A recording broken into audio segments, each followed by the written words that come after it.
I'm Dave. And I'm Kat. And we've been cruising in the region of 10 years across many different cruise lines, and we'd like to share with you our top 10 tips. When you get on the ship, it's advisable to book the shows, especially the popular ones such as Beetlejuice on this one. The other thing is, if the shows are booked, fully booked, and you can't get in, you may be able to join a reserve list, or you may be able to join a queue at the theatre on the evening, and they let people in, because lots of people pre-book and don't show up. Yeah, and worst case scenario, there's always standing room at the back. During a sea day, you will find that demand for some beds will be at its highest, so get up early and plan your day accordingly.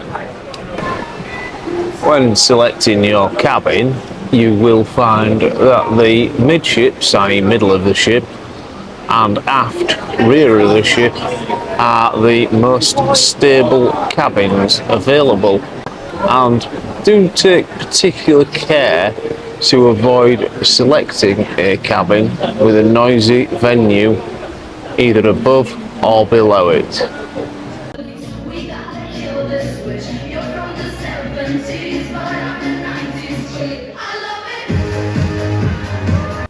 You may be tired from travelling, but immediately upon embarkation is the very best time to book all available entertainment and dining in exclusive speciality restaurants.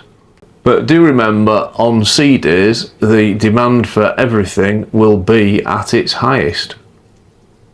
During embarkation, it pays to remember you may not see your luggage for some time, as when you put it on the ship, in our case, it's been either instantly available when we've boarded the ship, and in the very worst case scenario and example I can recall, it took in excess of 6 hours to appear inside our stateroom. Do bear in mind, if you've put something in your luggage that you shouldn't, you will end up having to collect it from the naughty corner of the ship. You know, like alcohol, some ships control that. And also, if you need any essential medications, and obviously you're going to need your travel documents to board the ship, keep them on your person or in your hand luggage. Don't rely on these cases to come in a hurry to your stateroom. Many cruisers who are in the know will bring aboard a bottle of mineral water, because the bottles are particularly useful while aboard, and more advanced drinks dispenser, where you could be drinking absolutely anything from it, ranging from mineral water to neat scotch. Before purchasing any drinks package, it pays to do a cost versus benefit analysis of your holiday. You're going to have a number of sea days, a number of port days, and you have to kind of work out if you're going to get the full value out of your drinks package. When cruising, you may have designs on an item from the shop, but around the midpoint of the cruise is where discounts and attention may be focused, and deals and events may come on. And I would not buy anything at the beginning of the cruise. I'd wait towards the end. You may actually be sailing with a member who can get a discount on shop bought merchandise. If you are, by all means ask them.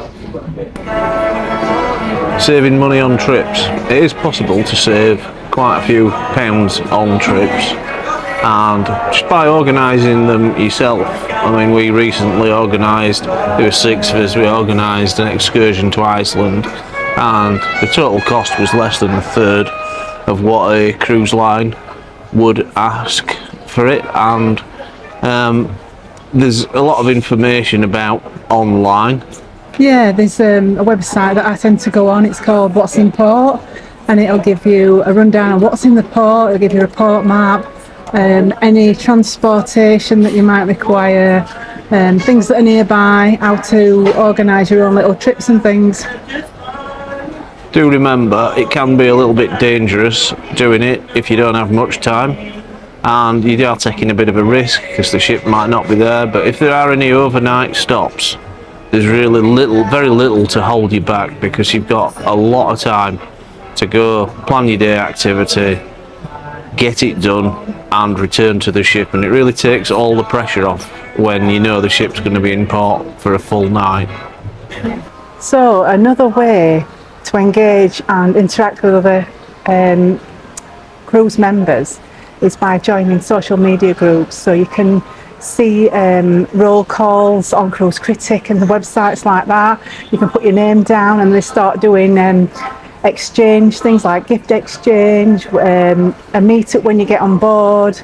It's so that you've got somebody to connect with, especially if you're a solo traveller. It gives you the opportunity to establish a connection with people before you get on board, so you start and feel, a little bit more comfortable, so that you can get involved with things. It can be great to see your favourite show at the theatre, but do remember these theatres are designed to hold many hundred passengers dependent on the size of the vessel. So when this theatre event comes to an end, it can pay to make a very sharp exit, because do remember you will be in competition with other passengers for available seating at the bar, and if you haven't got a fixed dining package, if you've got some free dining, you'll also be in competition with the other passengers for the restaurant availability too. So you could find yourself at the back of a very long queue if you're not nimble on your feet. It can pay to get your luggage labels early, as there's different times to disembark and you need to pick the closest time which suits your requirement. And in our experience, luggage labels can go down pretty quickly. There are a few missing colours from this display. Well, I hope you enjoyed our cruise tips. Why don't you like and subscribe to follow our future travels?